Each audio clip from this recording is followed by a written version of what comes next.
राघव भाई, अभी आपका वीडियो देखा। मेरी खामोशी को मेरी हार मत समझ लेना। मेरी खामोशी को मेरी हार मत समझ लेना। मैं वो दरिया हूं जो वक्त आने पर सैलाब बनता है। आपने कोई भी मुद्दा सदन में नहीं उठाया जिसमें आपने प्रधानमंत्री या भारतीय जनता पार्टी की सरकार से प्रश्न किया हो। के मुद्दे उठाता हूं और शायद ऐसे टॉपिक्स उठाता हूं जिसे आमतौर पर संसद में नहीं उठाया जाता है। लेकिन क्या जनता के मुद्दे उठाना, पब्लिक इश्यूज पे बात करना कोई अपराध है? क्या मैंने कोई गुनाह कर दिया, कोई गलती कर दी? Have I done something wrong? ये सवाल आज मैं इसलिए पूछ रहा हूं क्योंकि आम आदमी पार्टी ने राज्यसभा सेक्रेटेरिएट को ये कहा है कि राघव चड्ढा के पार्लियामेंट में बोलने पर रोक लगा दी जाए। जी हां, आम आदमी पार्टी ने पार्लियामेंट को ये सूचित किया है कि राघव चड्ढा को पार्लियामेंट में बोलने का मौका ना दिया जाए। अब भला कोई मेरे बोलने पर रोक क्यों लगाना चाहेगा? मैं तो जब बात करता हूं देश के आम आदमी की बात करता हूं।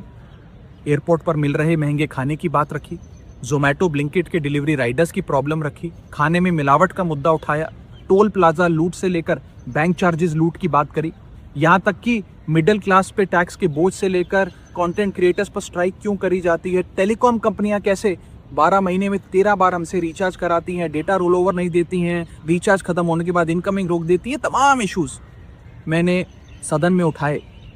और ये मुद्दे उठाने के बाद देश के आम आदमी का तो फायदा हुआ, लेकिन इससे आम आदमी पार्टी का क्या नुकसान हुआ? भला कोई मुझे बोलने से क्यों रोकना चाहेगा? कोई मेरी आवाज को क्यों बंद करना चाहेगा?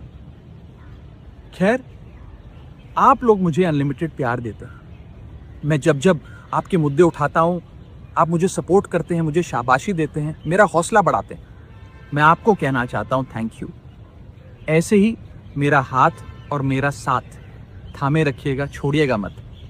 मैं आपसे हूं और मैं आपके लिए हूं। और जिन लोगों ने आज पार्लियामेंट में मेरे बोलने का अधिकार मुझसे छीन लिया, मुझे खामोश कर दिया, मैं उन्हें भी कुछ कहना चाहता हूं। मेरी खामोशी को मेरी हार मत समझ लेना। मेरी खामोशी को मेरी हार मत समझ लेना। मैं वो दरिया हूं जो वक्त आने पर सैलाब बनता है। हम सब लोग अरविंद केजरीवाल जी के सिपाही हैं और हमने तो एक ही बात सीखी थी, जो डर गया समझो मर गया। हम सबको तो लोगों के मुद्दे उठाने थे सरकार की आंख में आंख डाल के।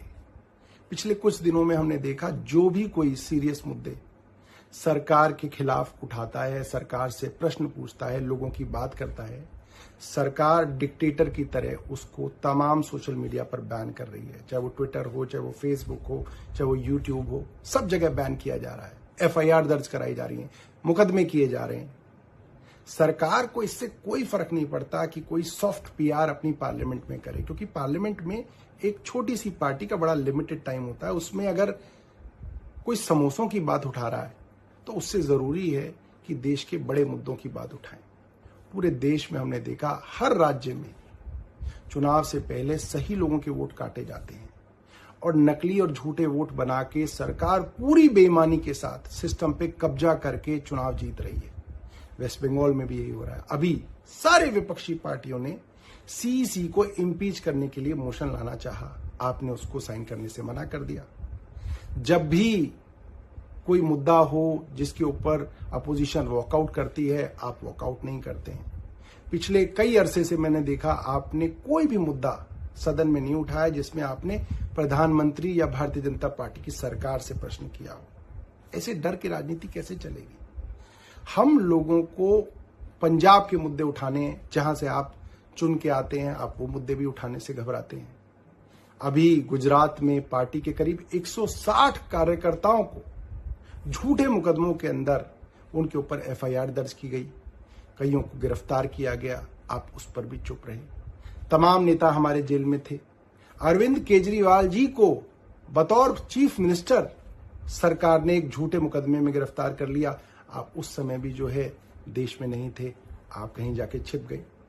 मेरा मानना यह है कि देश के लिए असली मुद्दे हमें निडरता से और साहस से उठाने पड़ेंगे और भारतीय जनता पार्टी की आंख में आंख डाल के आपको मुद्दे उठाने पड़ेंगे। वरना देखिए, आपके जो सॉफ्ट मुद्दे हैं उनसे उनको कोई फर्क नहीं पड़ता, बल्कि भारतीय जनता पार्टी तो कल से आपको सोशल मीडिया पे सपोर्ट कर रही है। आप इसके बारे में सोचिएगा और देखिएगा कि आप कहां से चले थे और कहां आ गए, और देश को किन चीजों की जरूरत है और आप कैसे बेहतर कर सकते हैं।